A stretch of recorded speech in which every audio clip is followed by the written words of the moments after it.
نیہا نے مشکل سے آنسوؤں کو اندر دھکیلا۔ وہ اس وقت رو نہیں سکتی تھی۔ مائرہ کی سالگرہ تھی اور اتنے وقت میں پہلی بار انہوں نے گھر میں چھوٹی سی تقریب رکھی۔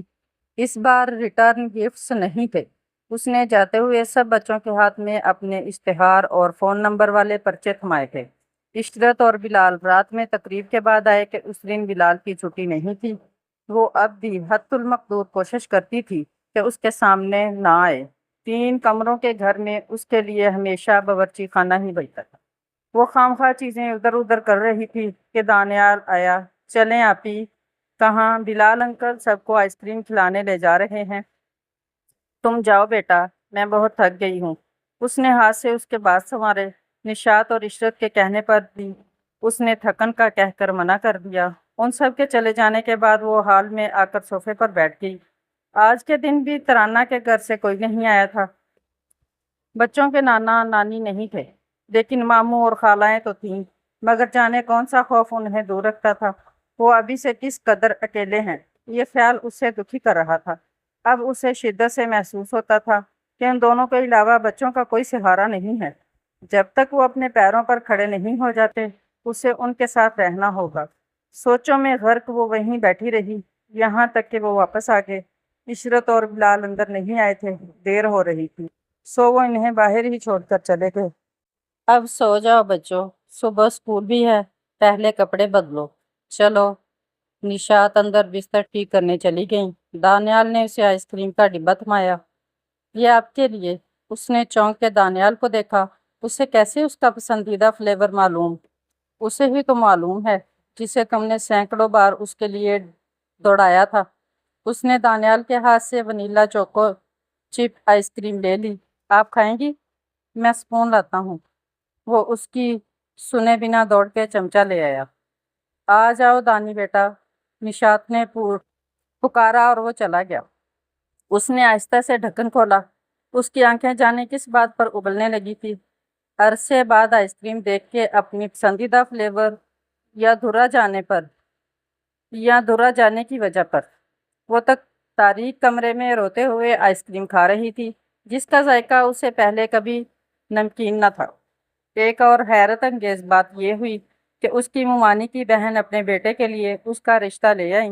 تب اسے پتہ چلا ان کے بیٹے کو وہ بے انتہا پسند تھی۔ وہ بیٹے کی پسند اپنانے کو تیار تھیں، لیکن اس شرط پر کہ ان کا بیٹا دانیال اور مائرہ کی کوئی ذمہ داری نہیں اٹھائے گا۔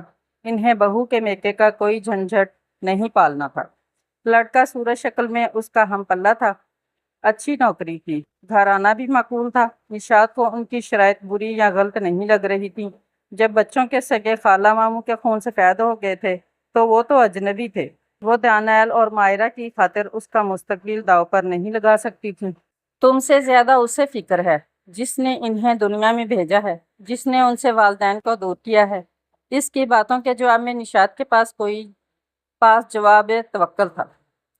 مجھے نہیں کرنی امی ابھی شادی، پلیز انہیں انکار کر دیں، اور کچھ سال اس بارے میں سوچیں بھی نہیں۔ وہ جو پورے جوش اور پکے ارادے سے اپنے کام کو بڑھانے پھیلانے پر کمر بستہ تھی، اس درمیان شادی کا ذکر اسے کڑوا بادام لگا۔ اس نے اپنا فیصلہ سنا دیا، لیکن نشاط کو اب اس کی شادی کی فکر لاحق ہو گئی تھی۔ انہوں نے سب سے قابل اعتبار عشرت سے مدد مانگی کہ وہ بچوں کو قبول کرے نہ کرے، لیکن اس طرح کی شرائط کے بغیر شادی کو تیار ہو ایسا رشتہ ڈھونڈنے میں ان کی مدد کرے۔ کیا؟ اس نے نہ صرف سنا تھا بلکہ لفظ بہ لفظ اسے ان کی بات بھی سمجھ میں آ گئی تھی۔ پھر بھی اس نے پوچھا، بریرہ کے سسرال سے ہے؟ تم بھی ملے ہو اس سے؟ بریرہ نے بات کی تھی، نیہا کی فوٹو دکھائی تو انہیں پسند آئی ہے۔ آج جنید اسے دیکھنے آ رہا ہے، تم بھی ساتھ چلنا، وہ 4 بجے تک آ جائے گا یہاں۔ انہوں نے اس کے آگے چائے کا کپ رکھا۔ اس کی بھی آج ہی چھٹی تھی اور نیہا کی بھی۔ وہ خاموشی سے ناشتہ کرتا رہا۔ 4 بجے جنید آیا تو ساتھ اس کی امی بھی تھی۔ اسے ان سب کو نیہا کے گھر لے جانا تھا۔ وہاں دانیال اور مائرہ اسے گھیر کے بیٹھ گئے۔ ذرا دیر کی رسمی سی باتوں کے بعد جنید کی اماں نے نیہا کو پوچھا اور نشاط نے مائرہ سے کہا، جاؤ آپی کو بلا لاؤ۔ السلام علیکم۔ وہ چائے کی ٹرے لیے اندر آئی۔ ماں کی ہدایت اور تنبیہ پر اس نے آج ہلکا سا میک اپ کیا تھا۔ سب کو چائے دینے کے بعد آخر میں الگ تھلگ بیٹھے بلال کی طرف کب بڑھایا۔ تھینکس۔ بلال نے اسے دیکھا۔ زبائش کے اہتمام کے ساتھ جھکی نظریں اس نے بلال کی طرف نہیں دیکھا تھا۔ یہاں آؤ بیٹا۔ جنید کی امی نے اسے اپنے پاس بیٹھنے کی دعوت دی اور وہ جا کے ان کے بازو میں بیٹھ گئی۔ اس کی امی اور عشرت ہی باتیں کر رہی تھیں۔ جنید لڑکی دیکھنے آیا تھا اور پوری ایمانداری سے وہی کر رہا تھا۔ اس کے انہماک اور مستقل مزاجی کا عالم یہ تھا کہ بلال کے متوجہ کرنے پر بھی وہ ہوں ہاں سے آگے کچھ کہہ کر وقت ضائع نہیں کرنا چاہتا تھا۔ جب وہ واپسی کے لیے اٹھے تو نشاط نے ان دونوں کو روکنا چاہا، لیکن عشرت نے مہمانوں کے ساتھ واپس ہونا زیادہ مناسب سمجھا۔ کیسی لگی بیٹے نیہا؟ عشرت کو ہی ورڈ کٹ کی جلدی تھی۔ ماشاءاللہ بڑی پیاری ہے، میرا تو دل آ گیا۔ دوسری امی بھی بے صبری تھی۔ جنید اپنی رائے کے بعد انہوں نے پیچھے سے نشست پر ہاتھ رکھتے ہوئے آگے بیٹھے بیٹے کو دیکھا۔ بلال نے چٹتی نظر اس پر ڈالی جو مسکرا رہا تھا۔ مجھے بھی پسند آئی ہے۔ اس نے مڑ کے ماں کو دیکھا۔ شکر ہے۔ وہ اطمینان سے پیچھے ہوئیں۔ اتنی لڑکیاں دکھا دکھا کے اب تو میں تھک گئی تھی۔ عشرت بریرہ کو شکر یہ کہنا میری طرف سے۔ میں بھی فون کروں گی اسے۔ اور ہاں، بلال ایک دم ساری دنیا سے بیزار ہو گیا۔ کپڑے بدلنے سے پہلے وہ کتنی دیر گمسم سی آئینے کے سامنے بیٹھی رہی تھی۔ اس کی نشاط کے ساتھ گرما گرم بحث ہوئی تھی۔ جب انہوں نے ایک نئے رشتے کا بتایا، امی میں نے کہا نا مجھے شادی نہیں کرنی، کیوں اپنا اور دوسروں کا وقت برباد کر رہی ہیں؟ اسے غصہ آ گیا تھا۔ میں ایسی جگہ ہی تمہاری شادی کروں گی جو تمہیں ہمارے اور خود اپنے لیے کچھ کرنے سے روکے نا۔ ایک کام کے لیے دوسرے ضروری کام کو رد کرنا بیوقوفی ہوتی ہے بیٹا۔ اس نے پھر بھی سختی سے انہیں روک دیا، لیکن ان کی کوشش جاری تھی۔ وہ انہیں فون پر اسی سلسلے میں جانے کس کس سے باتیں کرتے دیکھ رہی تھی۔ اکثر رات کو اٹھ کے حال میں ٹہلنے لگتی۔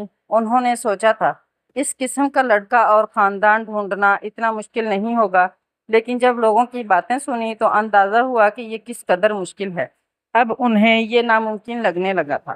یہ تصور کہ کسی ایسی ہی شرائط والے کے ساتھ بیٹی بیاہنی ہوگی یا گھر بٹھا کے رکھنی ہوگی، ان کی نیندیں اڑا گیا ہے۔ جنید کی آمد کی خبر دیتے ہوئے انہوں نے بڑے رسان سے اسے سمجھایا تھا، بیٹا اچھے لوگ اس دنیا میں کم ہیں، اور اگر اللہ کے حکم سے کوئی ہمیں مل جائے تو اس کی ناقدری نہیں کرنی چاہیے۔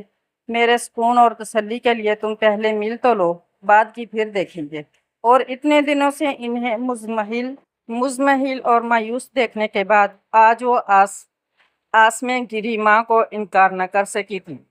آپ بہت کیوٹ لگ رہی ہیں، پہلے کی طرح۔ مائرہ نے آ کے اس کے گال پر بوسہ دیا تو وہ چونکی۔ اچھا؟ وہ ہنس دی۔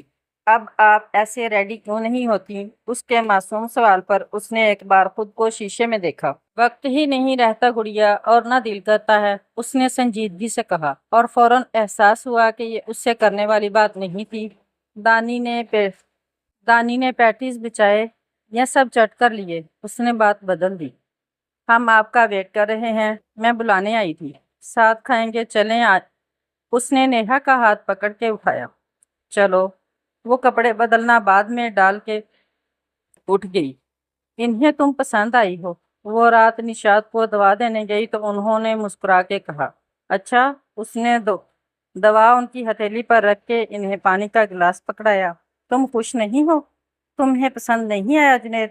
امی ان حالات میں شادی، اور آپ تینوں؟ اللہ پر بھروسہ رکھو بیٹا، وہ کسی کو تنہا نہیں چھوڑتا۔ ہر بات کا صحیح وقت ہوتا ہے، یہ وقت تمہاری شادی کا ہے۔ پھر جنید اور اس کی ماں سے عشرت نے کھل کے تمام باتیں کی ہیں۔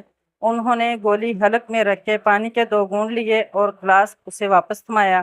اس نے ان دونوں کی جانب سوئے دانیال اور مائرہ پر چادر ٹھیک سے ڈالی اور باہر آ گئی۔ صوفے پر تکیہ رکھا اور بتی بجھا کے لیٹ گئی۔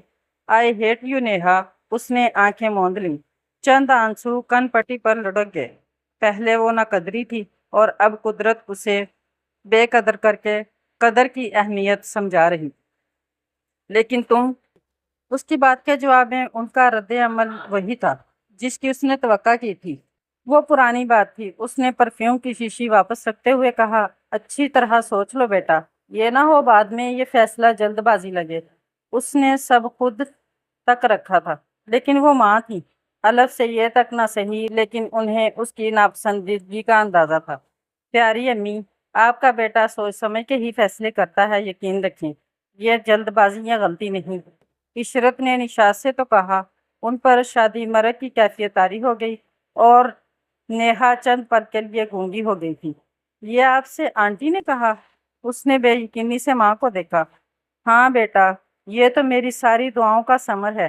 اس سے بڑھ کر مجھے اور کیا چاہیے؟ تمہیں دانیال، مائرہ، ہماری سب کی فکر تھی نا؟ دیکھو اللہ نے کیسا انتظام کیا ہے۔ جانے کتنے عرصے بعد اس نے ماں کے انگ انگ سے ایسی حقیقی خوشی پھوٹتی محسوس کی تھی، ان کا چہرہ، آنکھیں سب کھل اٹھے تھے۔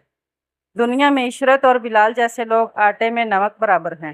یہاں اکثریت ان کی ہے جو دینے والوں کے پیچھے پڑ جاتے ہیں، جھوٹی سچی کہانیاں سنا کے ہمیشہ ہاتھ پھیلائے آ جاتے ہیں اور پھر پلٹ کر اسی وقت دیکھتے ہیں جب پھر پیسے کی ضرورت ہو۔